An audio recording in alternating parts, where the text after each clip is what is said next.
六道带土作为带土的最强形态，虽然失去了神威这个个人特色能力，但是其碾压性的实力还是有目共睹的。如果意志能再坚定一点，那他的潜力真的是不可估量。极具风暴的带土处于是略带抽象的角色，原因和班一样 ，bug 问题相当的多。也是让我们直接来看看带土的平 A。1A 向前用球刀玉攻击，2A 用球刀玉射击，3A 用球刀玉变成爪子拍击敌方，3A 在命中后会使敌方跪地，稍微离远点，后续的平 A 就打不到人了。4A 球刀玉再次改变形态向上突刺，那么上面这4A 就是六道带土的所有前置平 A 了。在没有命中敌人时，中下段攻击只能打到第4A， 上段攻击可以凭空打满。中段攻击第5A 球刀玉向上升腾，第6A 向前突刺后进入特写将敌方击飞。下段攻击第5A 球刀鱼向上穿刺，第6A 起飞后进入特写将敌方击倒。上段攻击第5A 球刀鱼向下刺激，第6A 改变形态使敌方浮空。上段攻击不是很稳，最后一下很容易打不到。空中攻击也是跟进版本可以正常连招了。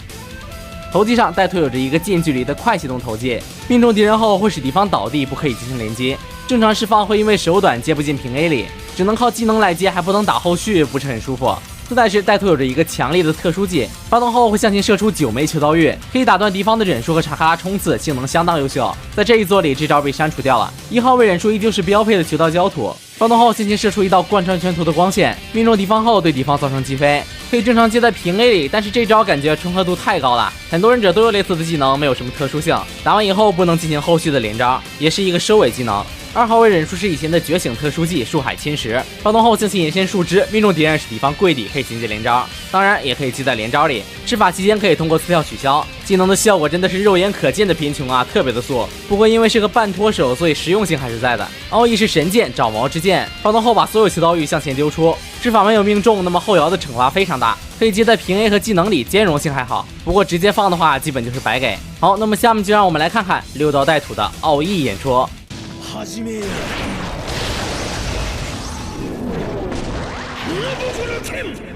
あんたは誰も救えない。消えろ。勝負あり。たやすい。ここまでだ。今の俺はお前の常識で測れはしない。やっとだ。準備は整った。觉醒以后激活爪毛之剑，基础能力都发生了改变。我们直接来看平 A。1A 向前挥剑并展出剑气，打出来的剑气可以贯穿全图。2A 再次挥剑但没有剑气。3A 用球刀玉变形向前攻击。4A 打出球道焦土将敌方击飞。没有命中敌人时，带土的平 A 只能打到第3A。觉醒以后的空中攻击也是被强化过的，可以正常连招。空中 EA 和地面 EA 都可以打出剑气，可以作为一种干扰。投技是向前射出多根球刀玉千本，同样是一个范围可以贯穿全图的远程投技，打满会造成7段伤害，只会对敌方产生硬直，也是作为一种干扰手段使用的。但是这一作的觉醒时间很短，用投技会比较浪费时间。1号位忍术变成了6道十字凤火，技能的性能比较一般啊。第一段球刀玉砸下会给敌方施加一个大硬直，经过0.5秒以后产生爆炸，使敌方浮空。2段的爆炸会比1段的球刀玉多一个身位的判定，虽说可以兼容连招吧，但是起手慢，发动速度慢，距离还短，我个人是非常不喜欢用这招的。2号位忍术没有发生改变，还是树海侵蚀，没什么好说的。好的，那么上面这些就是六道带土的全部能力了，不知道你们觉得他的技能组怎么样呢？那么接下来就让咱们来进实战，看看这位石蕊人助力的实战表现。还原剧情，六道带土对战永恒万花筒佐助，你们觉得这次决斗哪边会赢呢？开局带土忍者冲刺条近身，佐助侧滑躲避，查克拉冲刺被带土躲开，紧接着被平 A 反手，于是立刻选择拉开，准备重整事态。这个掌机录出来的2K 帧数好像就40来帧啊，看着有点怪怪的，说不上哪里怪。这里突然冲刺抢到节奏，平 A 击大，带土没躲。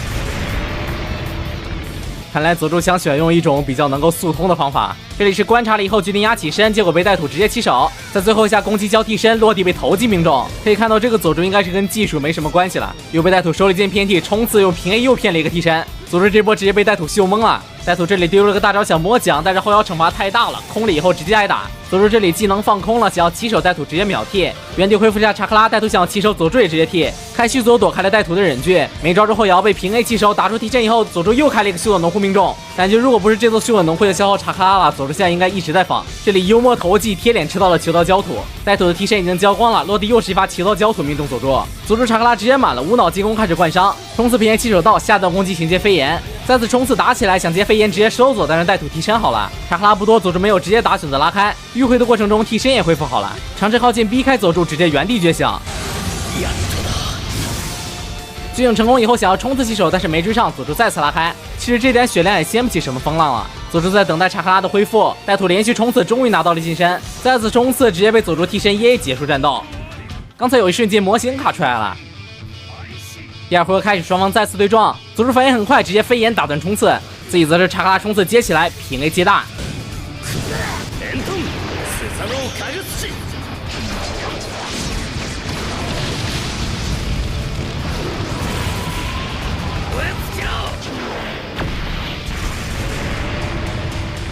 这个射箭的大招 AI 也不太会躲啊，基本就是发了就中。不过离得比较远的话 ，AI 会考虑替身。近身释放基本对 AI 来说就是必中的。这里佐助连续后撤，轻松躲开了带土的奥义。只是刚刚开局双方就相差了一整管血啊！这里带土连续两段冲刺，强行近身佐助平 A 接大，但是佐助直接替。要是带土的这个奥义求刀玉回来的时候，也有判定会好不少。双方现在近身黏住了，互交替身。哎，佐助拒绝博弈，直接开大。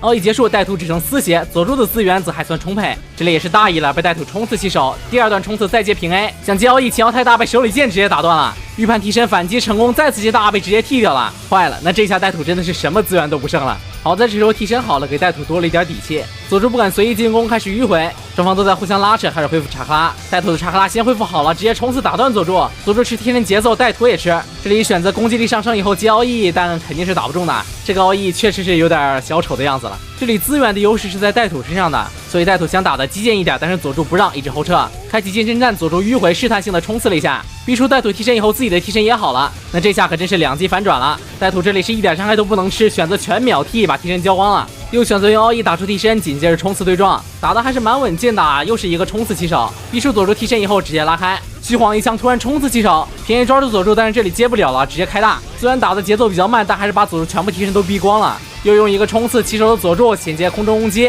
查克拉见底没法继续连招，给了佐助一个起立，被佐助起手到了，想要投技抓落地，但是手短没抓到，忍具化解佐助进攻，紧接着冲刺起手，不过佐助替身好了，这波可惜了，不然能多打点伤害的。再次起手佐助，但是查克拉见底没敢连，也是成功把佐助压进红血，又是一个起立被佐助逼出替身，没关系，替身节奏打了一套空中攻击，又一个起立，佐助直接秒开大招，拿下本局胜利。